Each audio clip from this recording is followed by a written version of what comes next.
सभी को मेरा नमस्कार।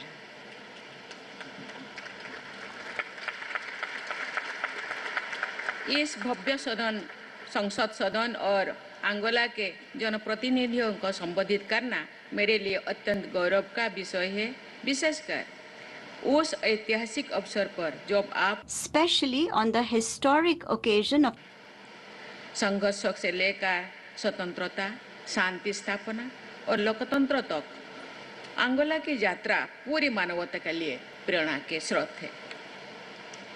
मैं इस अवसर पर अंगोला गणराज्य के महामहिम राष्ट्रपति को भी धन्यवाद देती हूँ, जिनके स्नेहपूर्ण आमंत्रण पर मैं कल अंगोला पहुँची हूँ। मेरे साथ हमारे राज्य मंत्री श्री बी समन्ना तथा हमारे संसद के 2 माननीय सदस्य श्री पी वासवा और श्रीमती डी के अरुणा भी इस यात्रा में सम्मिलित है। माननीय सभापति महोदया, वर्ष 2025 हमारे 2 देशों के संबंधों के लिए एक महत्वपूर्ण वर्ष रहा है।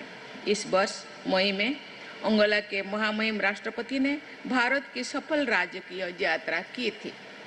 मेरा ये राजकीय यात्रा भारत के राष्ट्रपति के अंगोला की पहली यात्रा है।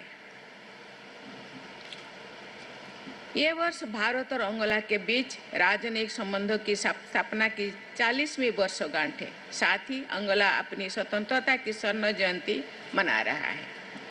ये दोनों ऐतिहासिक अवसर हमारे द्विपक्षीय संबंधों को और अधिक गहराई और विस्तार देने की प्रेरणा देते हैं।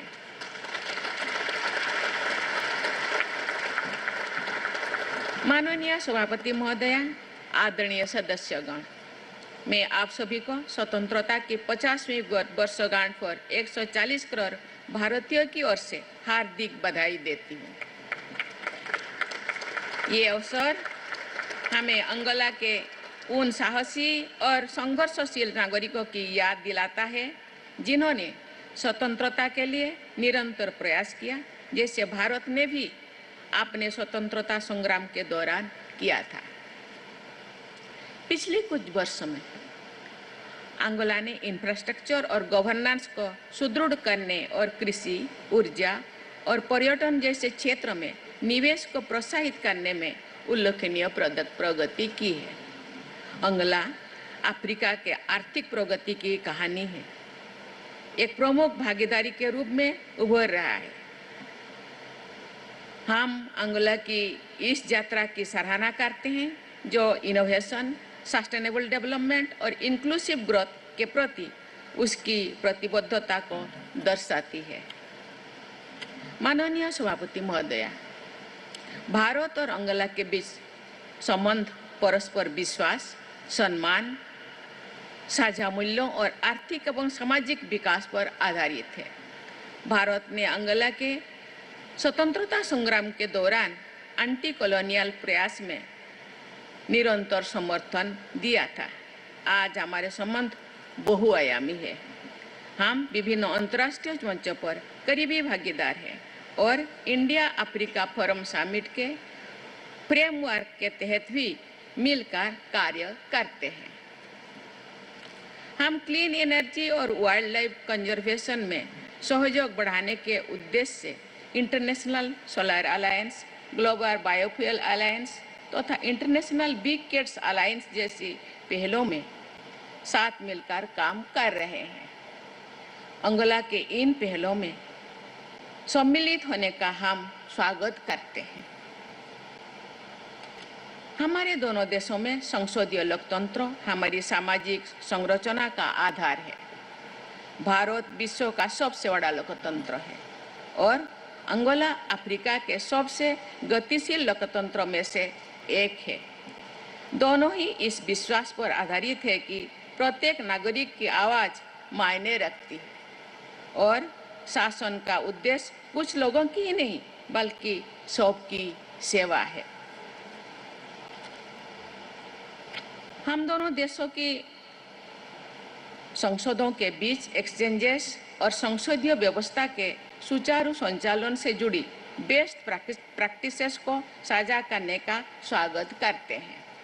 मुझे ये जानकर प्रसन्नता हुई है कि भारत की संसद के एक प्रतिनिधिमंडल ने नवंबर 2023 में लुआंडा में आयोजित इंटर पार्लियामेंट्री यूनियन सम्मेलन में भाग लिया था।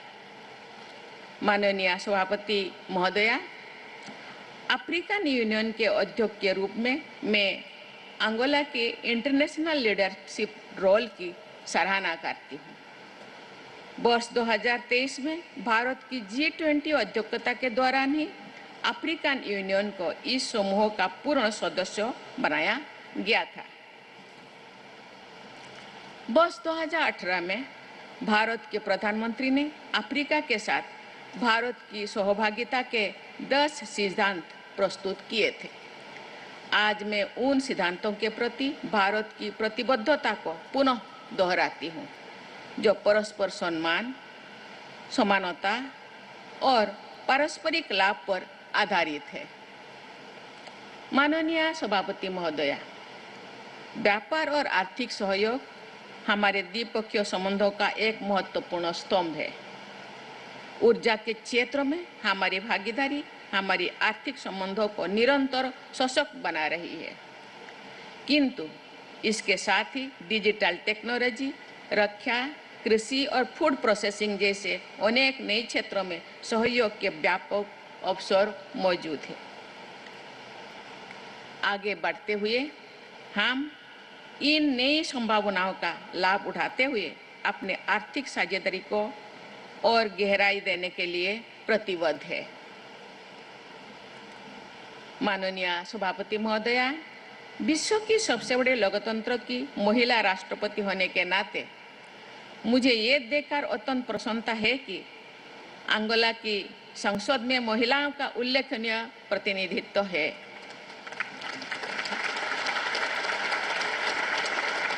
संसद के 39% से अधिक सदस्य महिलाएं हैं। ये जेंडर इक्वलिटी और इंक्लूसिव गवर्नेंस का प्रेरणादायक उदाहरण है।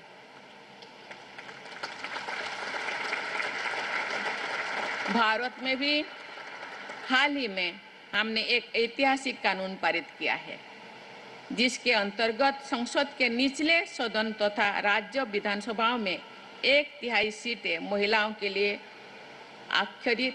आरक्षित की गई है। हमें विश्वास है कि ये कदम निर्णय प्रक्रिया में महिलाओं की भागीदारी को और सशक्त करेगा तथा अधिक न्यायसंगत एवं प्रगतिशील शासन व्यवस्था को प्रोत्साहित करेगा। मेरा मानना है कि लोकतंत्र तो सार्थक होता है जब उसका लाभ समाज के हर व्यक्ति तक पहुंचे। भारत के अनुभव ने सिखाया है कि जब निर्णय और संसाधन स्थानीय स्तर तक पहुंचते हैं तो विकास स्थायी होता है। हमारे गांव की पंचायती राज व्यवस्था और नगर पालिकाओं ने नागरिकों को अपनी नियति स्वयं गढ़ने की शक्ति दी है। ग्रासरूट्स डेमोक्रेसी ने करोड़ों लोगों को गरीबी से ऊपर उठाया, शिक्षा और स्वास्थ्य तक पहुंच बढ़ाया और ग्रामीण क्षेत्रों में आर्थिक गतिविधि को प्रोत्साहित किया। अंगोला के स्थानीय शासन को सशक्त करने की पहल भी इसी विचार से मेल खाती है। भारत में डिजिटल इंडिया अभियान ने यह सिद्ध किया है कि टेक्नोलॉजी केवल सुविधा नहीं बल्कि समानता का साधन है। भारत डिजिटल पब्लिक इंफ्रास्ट्रक्चर, आधार, यूपीआई पेमेंट सिस्टम्स और ई-गवर्नेंस में अपने अनुभवों को आपके साथ साझा करने के लिए तत्पर है। माननीय सभापति महोदया और आदरणीय सदस्यगण, वर्तमान समय में विश्व अनेक संघर्ष और अनिश्चितताओं में गुजर रहा है, जिनका प्रतिकूल प्रभाव विशेष रूप से ग्लोबल साउथ के देशों के आर्थिक विकास पर पड़ रहा है। अफ्रीका में लंबे समय से चले आ रहे संघर्षों के समाधान हेतु अंगोला के नेतृत्व और शांति प्रयास की भारत सराहना करता है। Bharat UN peace keeping missions में सबसे बड़ा ट्रूप कंट्रीब्यूटिंग देश के और विश्व में विशेषकर अफ्रीका में शांति के प्रति सदैव प्रतिबद्ध रहा है। माननीय सभापति महोदया, भारत 2047 तक एक विकसित राष्ट्र बनने के लक्ष्य की ओर तीव्र गति से अग्रसर है। हमारी प्राचीन फिलोसफी की भावना वसुधैव कुटुंबकम अर्थात विश्व एक परिवार हमारे अंतर्राष्ट्रीय सहयोग का मार्गदर्शक सिद्धांत बने रहेगी। आइए हम शांति, समृद्धि और विकास के लिए सहभागी बने। आइए हम अपने साझेदारी की पूरी क्षमता को उजागर करें ताकि भारत और अंगोला के नागरिकों का कल्याण सुनिश्चित हो सके। एक बार फिर मैं माननीय सभापति महोदया और इस सदन के सभी सदस्यगणों का हृदय से धन्यवाद करती हूँ। धन्यवाद।